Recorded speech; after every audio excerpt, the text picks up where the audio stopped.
Chapter 2. And now this admonition is for you, O priests. If you do not listen, and if you do not set your heart to honor my name, says the Lord Almighty, I will send a curse upon you, and I will curse your blessings.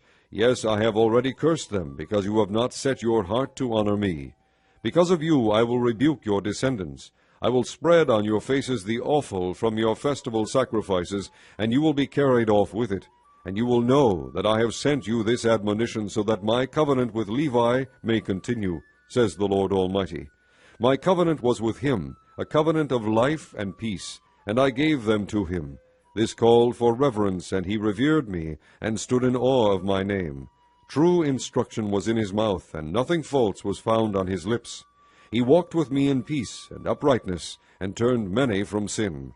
For the lips of a priest ought to preserve knowledge, and from his mouth men should seek instruction, because he is the messenger of the Lord Almighty. But you have turned from the way, and by your teaching have caused many to stumble. You have violated the covenant with Levi, says the Lord Almighty.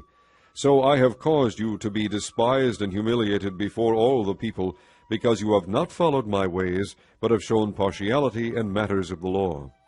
Have we not all one Father? Did not one God create us? Why do we profane the covenant of our fathers by breaking faith with one another? Judah has broken faith. A detestable thing has been committed in Israel and in Jerusalem. Judah has desecrated the sanctuary the Lord loves, by marrying the daughter of a foreign god. As for the man who does this, whoever he may be, may the Lord cut him off from the tents of Jacob, even though he brings offerings to the Lord Almighty.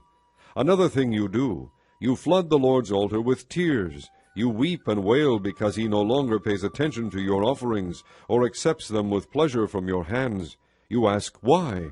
It is because the Lord is acting as the witness between you and the wife of your youth, because you have broken faith with her, though she is your partner, the wife of your marriage covenant. Has not the Lord made them one? In flesh and spirit they are his. And why one? Because he was seeking godly offspring. So guard yourself in your spirit, and do not break faith with the wife of your youth.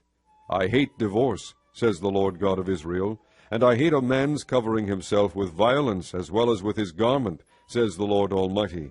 So guard yourself in your spirit, and do not break faith. You have wearied the Lord with your words. How have we wearied him, you ask? By saying all who do evil are good in the eyes of the Lord, and he is pleased with them. Or where is the God of justice?